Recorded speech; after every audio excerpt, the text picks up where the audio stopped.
It is January 2020, and it is every bit as cold as it looks out here.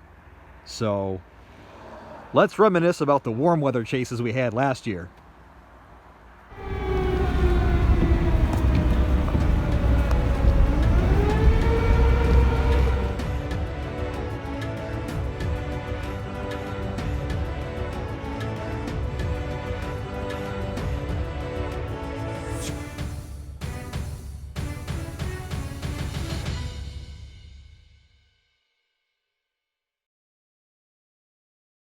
The first chase of the season occurred on March 14th, close to my home in southeast Lower Michigan. Mild temperatures for mid-March, coupled with sufficient dew points and wind shear, were more than enough to support organized storms as a cold front rapidly approached from the west. The midday SPC outlook outlined a slight severe risk with 5% tornado probabilities. By late afternoon, the impressive wind shear was obvious from the ground. So that video's not being sped up, that's real time. Those low-level clouds are moving to the north, and those higher-level clouds behind it that you see are moving to the east, so towards us. The SPC shifted tornado probabilities a bit further north and introduced a risk of significant tornadoes. I targeted the warm sector in Triple Point west of Ann Arbor, and as storms started to fire in the afternoon, they rocketed northeast at impressive speeds. 110 miles per hour? Yeah, no chaser's going to be able to keep up with that. Those speeds meant that I had one chance to be in the right spot at the right time if I wanted to intercept a storm and see anything. As an isolated storm ahead of the front within my target zone picked up a tornado warning, I positioned myself at the notch and looked for a tornado. I observed a few lowerings, but the trees, terrain, and increasing darkness kept me from determining if anything was being kicked up below them or if there was even rotation. I followed it through Washtenaw County up into southwest Oakland County where it lost its tornado warning. In what would become a theme for the year, storms 2 counties north of me produced multiple tornadoes, while the one that I was on, despite being in a better parameter space, did not. The tornadoes to the north caused EF2 damage along the I-69 corridor. By mid-May, it was time to target Tornado Alley. A well-forecast severe weather event was anticipated on May 20th, so I started heading toward the plains anticipating a chase on that day. As I passed through Indiana, I attempted to chase a tornado-warned storm near Terre Haute, but ended up getting stuck in Indianapolis traffic and was clipped by a Boeing line segment that blasted right through the city. I arrived at the tornado-warned storm just in time to see its decaying remnants. Monday, May 20th ended up becoming a rare, high-risk severe day, the first one in over 2 years. After staying the night southwest of Oklahoma City, it became obvious Monday morning that a grungy surface environment meant that I'd have to get very close to the business end of the storms to see anything. I also experienced some of the most insane chaser conversions I've ever been a part of, likely brought about by the day's high-risk rating. It was one of them Doppler trucks. I positioned near Gould, Oklahoma, and targeted the notch of a supercell moving across the Red River from Paducah, Texas. I parked off the shoulder of westbound US 62 and waited for the storm to come to me. But as it did, it cycled, putting me right in the path of the new circulation. My escape route was to head east, back down US 62 in the direction that I had just come from, but unfortunately, the chaser convergence resulted in an eastbound convoy completely filling the eastbound lanes and preventing me from turning around and getting out of there. A funnel cloud formed way too close to me and moved northeast, eventually becoming the Mangum, Oklahoma EF3 tornado. I took an alternate route northeast to avoid chaser traffic and re-intercept the storm near Hobart, Oklahoma, but the tornado had weakened and the remnants of the circulation crossed the road about 2 miles north of me while the chase train continued to snake its way through town. An interesting bit about this chase is that I passed Reed Timmer and Dominator 3 twice. Once near Gould while I was trying to turn around, From the north here, or from the west. And again in Hobart while watching the chasers file through town. On Tuesday, May 21st, I started the day in Wichita, Kansas, targeting southwestern Missouri, then the St. Louis area for a tornado threat later in the day. I drove through incredible flooding to get ahead of the frontal boundary that triggered the previous day's storms. I came up upon an embedded supercell with a tornado warning near Strafford, Missouri, but because of the storm motion, I had to punch the core to get ahead of it. Despite getting ahead of the precipitation core, in a risky move that put me very close to a potentially rain-wrapped tornado, said tornado continued to elude me as my vantage point didn't give me the ability to see into the inflow notch as it moved north-northeast. In reality, tornadoes embedded in high precipitation squall lines like this, even if they're part of an embedded supercell, are notoriously hard to see, and, as I expected, rain was wrapped around the circulation to the southeast, which is where I was. An overturned semi-truck on the freeway, along with sheet metal debris entangled in the median cable divider, was plenty of evidence that it moved through, however. I closed in on St. Louis that evening, where I chased another tornado north through the hilly terrain of the northern Ozarks, which, yet again, only gave me brief glimpses of the circulation between trees, buildings, and hills. I abandoned the chase after entering the St. Louis city limits, with tornado-warned storms all around me. For me, it's not worth the risk of chasing in heavily populated areas, and given the way that the day and season had been so far, I was pretty sure that the tornadoes were running away from me at this point. Wednesday, May 22nd evolved from a so-so severe threat to a pronounced severe threat as the day went on. In the words of my friend Ron Burgundy, Boy, that escalated quickly. I targeted the central Illinois area with the goal of catching anything moving in across the Mississippi River. Unfortunately, the area was capped, and strong convection didn't move in until after dark. This is why you don't chase at night. Can't see. While I did attempt to observe tornadoes on several warned storms, they merged into a large bowing line segment that moved through Illinois and into west central Indiana, with 80-mile-per-hour wind gusts along the leading edge, and a few embedded tornadoes as well. I have a separate video on my YouTube channel covering the May 20th through 22nd chase sequence, complete with commentary and additional footage, so if you'd like more detail on that trip, check it out. On June 1st, I was chasing back in Michigan, targeting the southwestern part of the lower peninsula for an isolated supercell and tornado threat. The SPC outlined a slight risk for the southernmost part of the state, and at 7 p.m., this storm near Battle Creek developed a hook echo and started dropping baseball-sized hail. Rather than stay put and let it come to me, I moved north to meet it halfway. I captured this photo of a messy wall cloud, and this photo of a piece of scud impersonating a funnel cloud. I then had to bail south into Indiana to avoid some other hail producers closing in on my location from the west.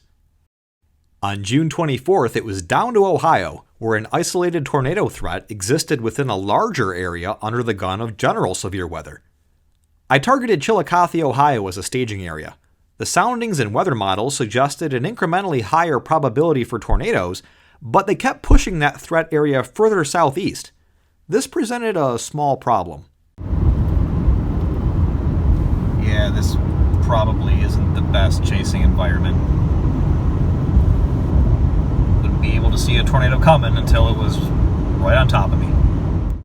I snagged some cool photos of storms that popped up ahead of the main line, including this EF7 Scudnado, but the main event was coming with the passage of a frontal boundary.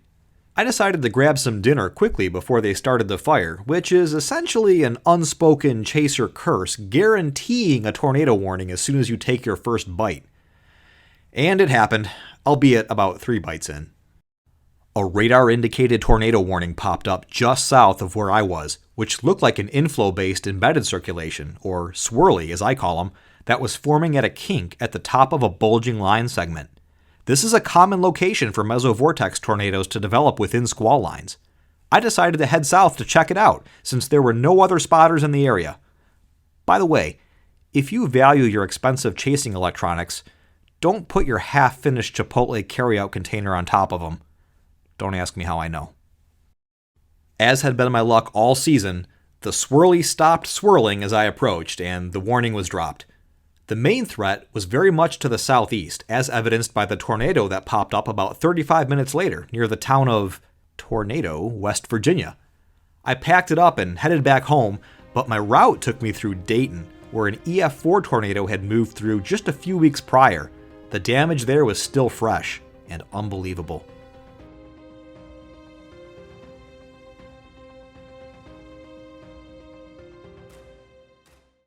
On July 2nd, I targeted the US 127 corridor north of Lansing, Michigan.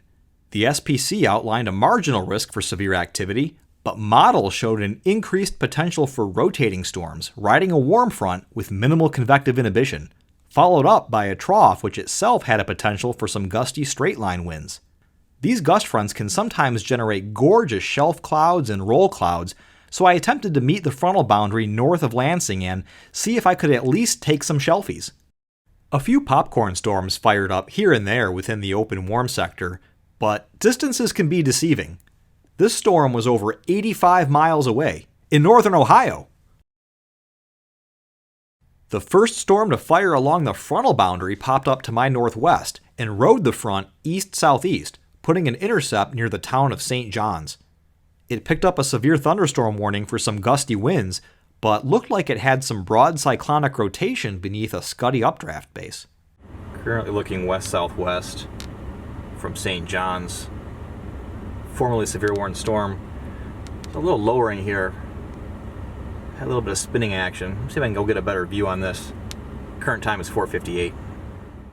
The National Weather Service in Grand Rapids, Michigan also had their eyes on it and put out a post to keep an eye out for funnel clouds.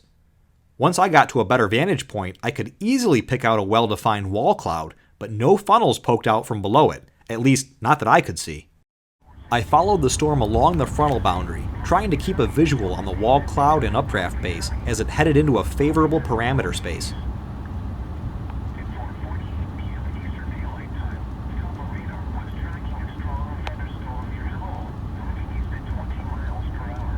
But my GPS system had other ideas. There is a completely clear-cut state highway about a quarter mile to my north. But for some reason, this is the road that my GPS wants me to go down.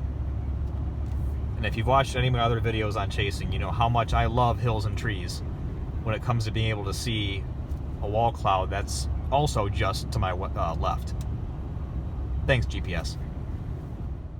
The isolated storm with the wall cloud continued to fizzle out, so I headed back to the St. John's area in order to set up for the gust front rapidly approaching from the west. Photos of beautiful shelf clouds were already coming in from the west coast off of Lake Michigan, so I was anxious to see what it did once it made it a bit further inland. I set up in a clearing and waited for it to come to me. As it ran into the outflow boundaries left by the earlier storms, it became more contorted and wavy, but I was still able to snap a few photos before calling it a night and heading home.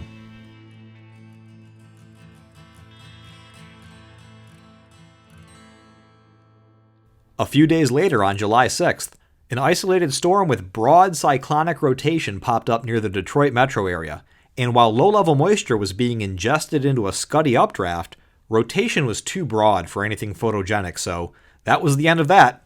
Some days are like that. On July 15th, I targeted a marginal threat area in mid-Michigan that showed sufficient shear for some interesting storms. After the initial round primarily showed a linear mode, an isolated storm with broad rotation made its way over Schwartz Creek, so I went in for a closer look. A heaving updraft base eventually let loose a microburst, which in turn formed 2 or 3 gust nados. They go by pretty quick in this time lapse, so let's slow it down a little bit.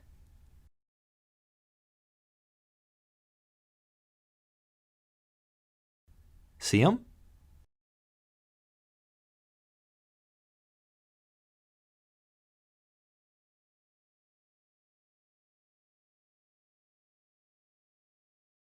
Saturday, July 20th showed a primed atmosphere for severe weather in southern lower Michigan. With absurdly high CAPE values forecast, instability was a given, and with ample moisture, shear, and lift to go along with it, severe storms were very likely. The Storm Prediction Center in Norman, Oklahoma originally outlined a slight risk with a 2% tornado probability for the southern part of the state, later upgrading to an enhanced risk with 5% tornado probs. SPC tornado probabilities are a little bit different than what you might think, though. The percentage is not the overall chance for tornadoes within the area. The percentage actually means the likelihood of a tornado within 25 miles of any one point within that outlined area. Either way, even with Michigan being a late-season severe state, parameters like these aren't that common out here. For this chase, I picked up Steve from TC Vortex to ride shotgun. We initially targeted the US 127 corridor near and just south of Lansing, but later moved to the I-96 corridor to parallel a mean-looking storm that formed near Fowlerville and moved east. The Detroit WSR-88D radar was down that day, so we were forced to use the Grand Rapids and Detroit Metro Airport radars. The storm started showing strong cyclonic rotation on radar, but because we were using radar sites so far away from it, they were looking higher up into the storm, so we couldn't tell if it was tornadic or just a strong mesocyclone. We decided to spot the storm near Heartland, Michigan, so we headed north on US 23 to intercept at M59 near the peak intensity of this cyclonic couplet. Unfortunately, the circulation was very obviously rain-wrapped, and the storm took a deviant right track, putting it right on top of us, so we had to bail south to get out of the primary danger area. We were blasted with wind and pelted with hail along our retreat, dodging trees that had been blown down into the road. The storm had been severe warned from the beginning, but never picked up a tornado warning, and most damage reports were consistent with straight-line winds. After the storm moved through, we were treated to a show of mammatus clouds and anvil crawler lightning to close out the day. On August 12th, I was peer pressured by Steve into chasing Central Illinois with the larger TC Vortex crew. Weather models had shown impressive parameters for a tornado show, and I bit. The current time is 4:47 a.m. and we're going to Illinois.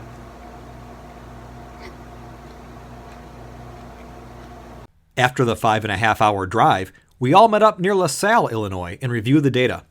It looked like the threat area was shifting south, so we decided to relocate near Brimfield, west of Peoria.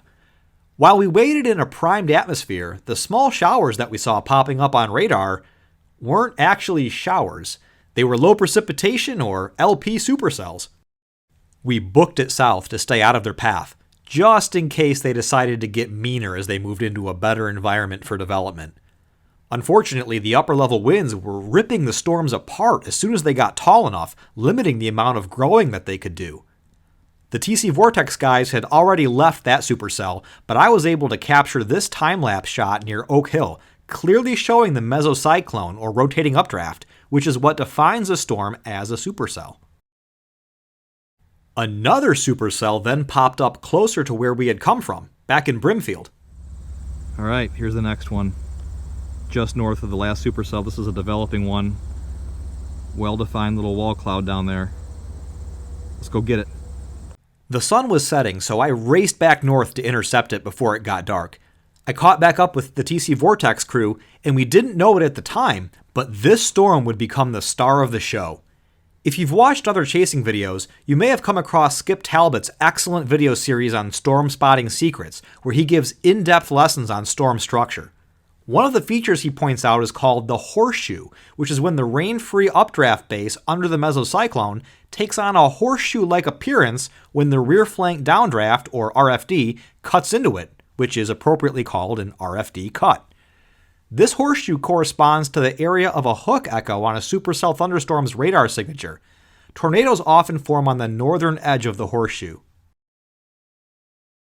Anyway, here's what we were greeted with once the RFD came down through the base of the LP supercell near Brimfield. Textbook horseshoe.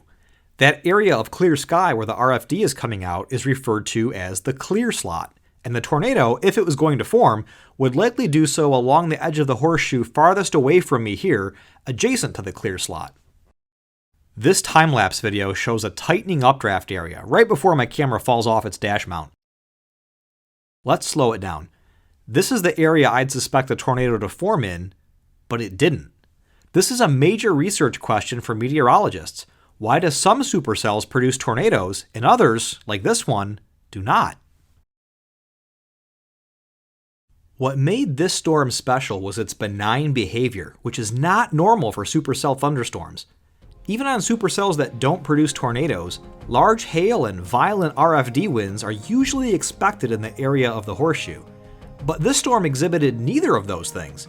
In fact, I was able to get out of my truck and walk around inside the clear slot. I could feel the cold RFD wind, but It was more like a stiff breeze and not that destructive jet that normally accompanies supercells. Being able to do that is not normal, and don't try it at home. Adding to the specialness of this storm, the sun was setting behind it, lighting up the inside of the clear slot with hues of red and orange. This was maybe one of the most beautiful storms I've ever seen, and it made the entire trip worth it. The tornadoes, by the way, spun up after dark about 30 miles to our south. 6 days later, severe weather was forecast for the area around me again, and the SPC conveniently circled my house with a slight risk area. My analysis showed that the preliminary action would take place in the southern part of the risk area, then move north later, so I headed down to northern Ohio to wait for the storms.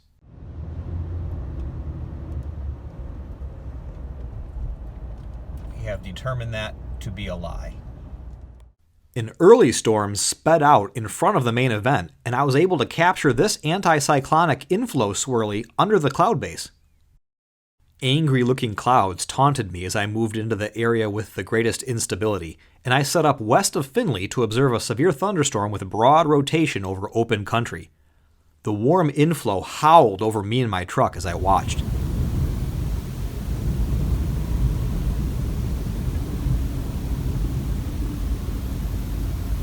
That's kind of eerie. A spotter close to the core reported golf ball-sized hail falling from this storm, so I abandoned my position for a safer spot to the south. That's hail back there. Run away! Karma had other plans for me, though.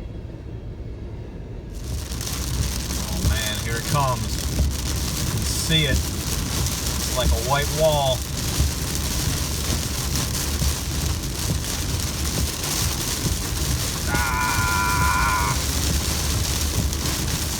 After that storm had passed, it was back north to Michigan for round 2. That's a juicy one.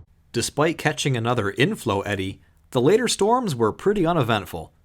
I tried to make the best I could of the situation by looking for some elusive mammatus clouds, though. Alright, the storm is clearing out. The sun is setting. It's the perfect time to go find us some mammatus clouds. Let's see if we can get enough of this rain to go away and get a good visual on the back stratiform part of this storm. And while I didn't get any good opportunities to see mammatus clouds, I got to see something even better. People always say that Michigan tornadoes are rare. In fact, some joke that they're all rainbows and unicorns. Well, if that's the case, then... Behold, the elusive Michigan tornado. Oh look, it's got a satellite. Those rainbows gave way to a beautiful magenta sunset, which I enjoyed along the entire drive home. August 30th saw a potent cold front move over the area, and this late in the season showed the potential for waterspouts. I drove down to Bay Village, Ohio in the pre-dawn hours and waited to meet the front as it swept across the warm Lake Erie waters. I set up on a bluff overlooking the water and captured 6 different waterspouts, mostly training over the same area, riding the cold front.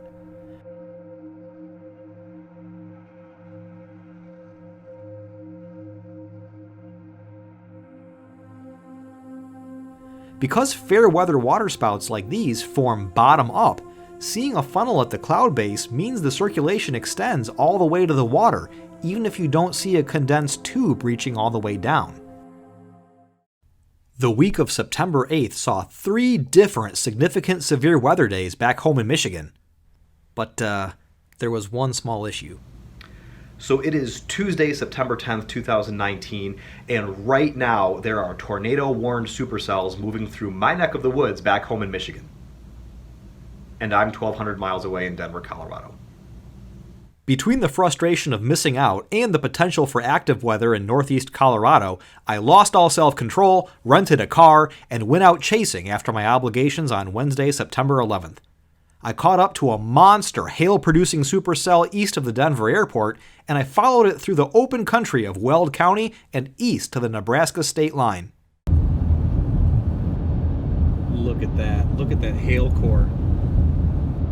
Holy cow, that's some big hail. I never see supercells like this back in Michigan. We're in Weld County, Colorado. this guy is. Actually, he's probably in Nebraska. I'm currently in Weld County, headed that way. Insane. You could easily see the hail core, but I wasn't able to catch up to it before the sun went down. When I stopped for dinner, though, people came up to me to tell me about it, and they showed me pictures of the hail that it dropped on them. Another storm popped up behind it and showed giant hail potential, so I moved to intercept it as I headed back west, but unfortunately it fizzled out as temperatures dropped, giving me nothing more than a lightning show. I closed out the 2019 chase season with another Great Lakes spout spotting trip on October 12th and 13th near Charlevoix, Michigan. Models showed ample temperature deltas and sufficient convective depth to support fair weather waterspouts, and between the 2 days, I witnessed over 40 separate waterspouts. Just like the August 30th event over Lake Erie, most appeared as funnels, but just because you can't see the body of the waterspout doesn't mean that it's not there. The grand finale was this fully condensed spout that moved inland near Little Traverse Bay. I have a more in-depth video of this waterspout event on my YouTube channel, complete with commentary and a behind-the-scenes look at forecasting waterspouts. If that sort of thing interests you, you should definitely check it out. I made one more trip up north on October 26th to document damage from an onshore Gale event a few days prior. This was the scene at the Point Betsy Lighthouse near Frankfort, Michigan. Debris carried up on shore by the winds and waves littered the beaches, which were also covered with black magnetite sand. So if you're ever up in northern Michigan by the beaches and you see this black or dark colored sand on top of the normal sand colored sand, and you've got a magnet handy, check this out.